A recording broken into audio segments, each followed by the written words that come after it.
Yes, man.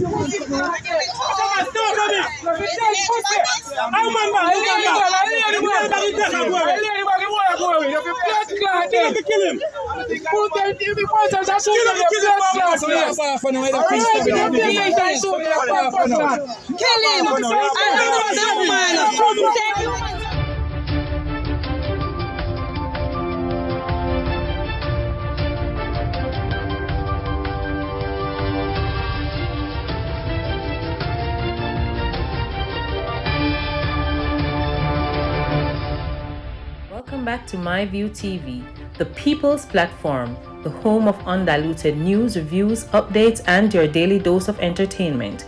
Don't forget to hit the notification bell, leave us a comment, like, share, and subscribe. I don't bring nobody forward in your cheer for me. Everything what you see up my natural talent. Man, me tell you something. You see, when you know what to please the audience with, it's simple, me. It's a day to help others celebrate life. You and only you are accountable for what you extend and give to others. One smile not only increases the value, but it gives joy to each person you meet. Well, go on, my people. Hope everybody okay. Hope everybody alright. Hold on a bit, man. We have to start right out at St. Thomas. All the people them out there is a big and four-fold, man. I cannot believe it when they get boy bangle for fix on the door angle it. This a boy and the police them should have pick him up and I can't put him on ice. On the day they say, we should not do this, we should not do that. On say until they do nothing. Anyway, right down in Manchester, my God. The police in Manchester are probing the murder of a man who was killed on Tuesday in Broadleaf district in the parish. The deceased has been identified as Marlon Irwin, otherwise called Muta, a resident of Broadleaf. Police report that about 7 a.m. Irwin was driving his Toyota Axia motor car on the Hampton Main Road when he was attacked by gunmen traveling in another vehicle. The gunmen opened fire, hitting Irwin multiple times. And guess what, people? He's dead right on the spot. Remember me showing the picture with Irwin in there, you understand? And if you zoom it in, good. Right for the water buckle there, you see the gun. Yeah, man, he have gun too, but he just never get the fire back. And the people them say, my view, I don't know if the circle ends and find out really a one power one. People them say this boy a scammer. And just last week, police hold him 2 times and let him out, you understand? And then they tell him, say, yo, you're safer behind bars. Not only that. You see the boy them by the police, them slap way? Yes, the boy them by the police slap way when they see in the back of the van. Them mommy show now like picture them, you know. Them say them kill him. Yes. That's how the people them say. Remember the people them know everything, you know. And they panic and them are giving the full commentary. So some me get it and some me agree to no. Anyway now people, watch you go on power one. Andrew forward and say, watch on man, next state of emergency. I'm know that way for Mark come say something, don't it? Listen me now. This clearly shows once again that the government has no regard for the opposition. Mr. Holness prefers to be wrong and strong, pressing on with his SOE policy. His behavior indicates that he really does not want our support, no doubt believing that it is to his political advantage for the opposition and the government to be continuing at odds over this issue.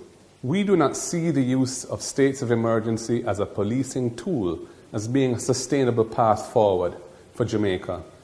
The logic of this government's approach would keep much of Jamaica under states of emergency for years and years, with no strategy to get to the real problem and get it under control in a sustainable way. People are now fed up of wasting time in long lines of traffic at checkpoints. After 2 years of COVID, people are looking forward to enjoying their Christmas season and making some money from parties, shows and other entertainment. People are angry to know that this will be disrupted by states of emergency. Regulations make it a criminal offence, punishable by months of imprisonment if you do not answer any questions a police officer or soldier may put to you in a state of emergency area.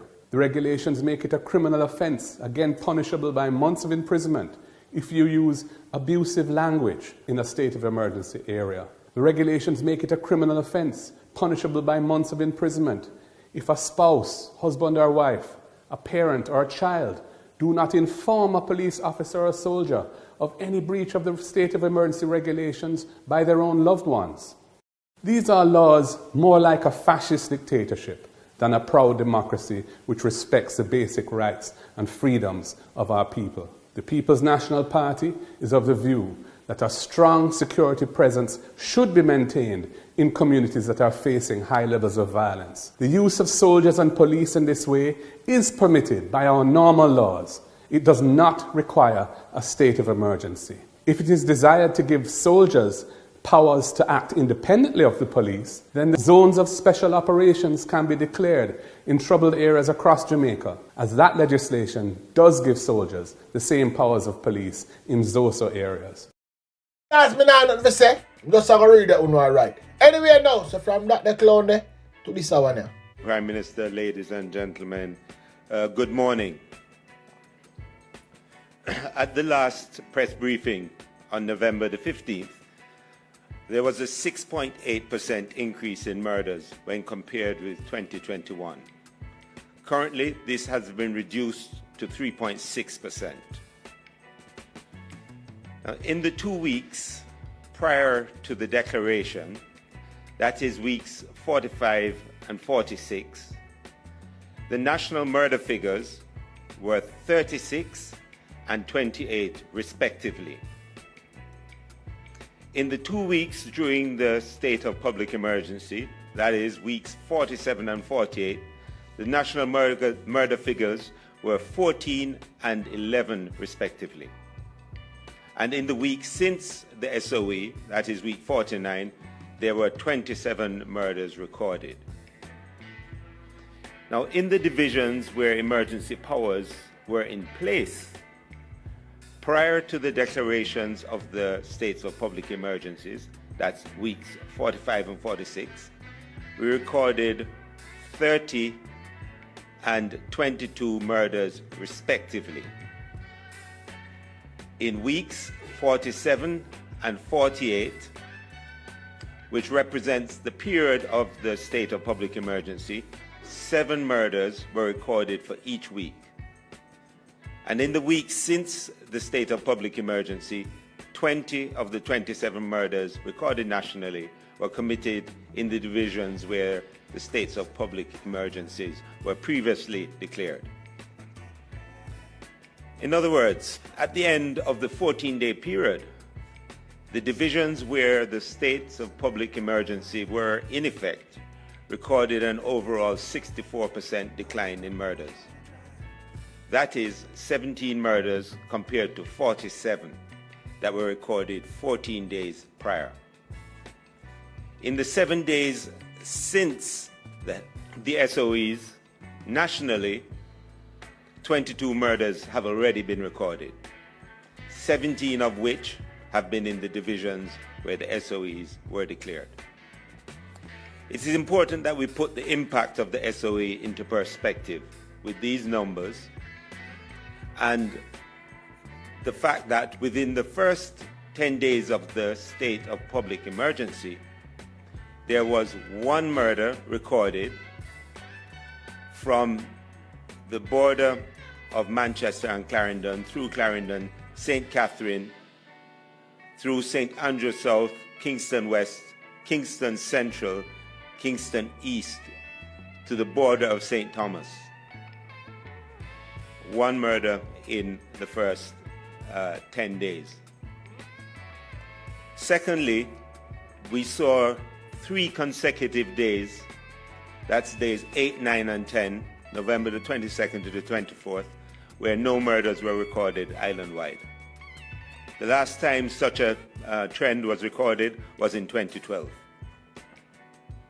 Thirdly, we saw where nationally murders were reduced by 46% over the 14-day period. When the SOEs are declared, the people in the violence-plagued communities feel safer, and the impact tends to be immediate. As we move into the 2022 Christmas season, which is the first Christmas since 2019 that will be without restrictions, the demands on us will increase.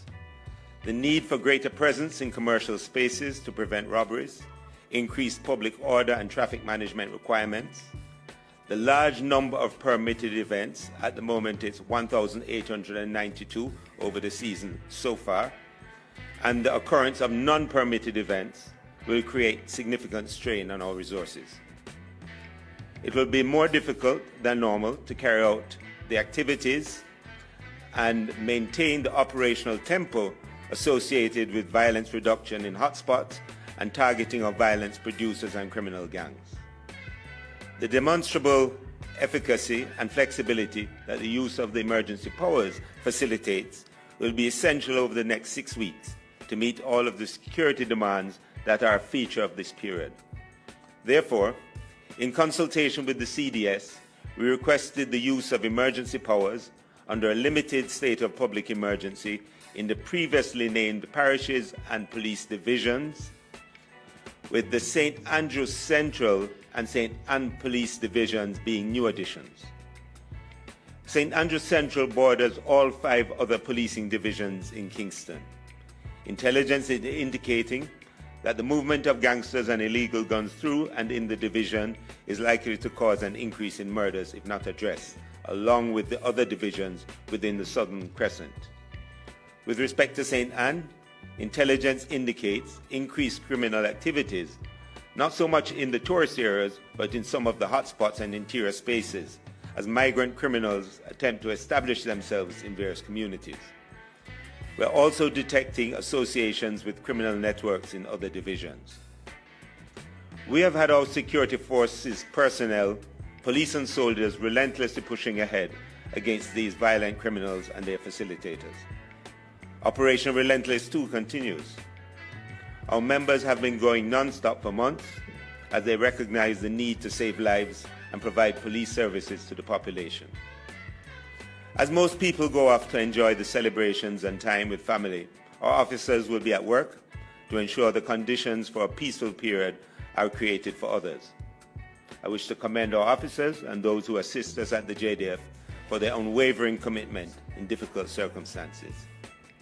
In closing, I want to reassure the public that while we conduct various operations in the declared spaces, we will attempt to manage the impact of our activities on persons going about their normal business. The scheme of operation is to minimize disruptions for persons going about their lawful activities and simultaneously disrupt and deter criminals and gangsters as far as the emergency powers allow us to. Even so, there is likely to be some disruption and delays. We will be monitoring this closely to resolve any issues as soon as possible. However, at times, based on intelligence, disruptions are unavoidable. We ask for your patience and understanding as we collectively respond to the violence in these areas so declared.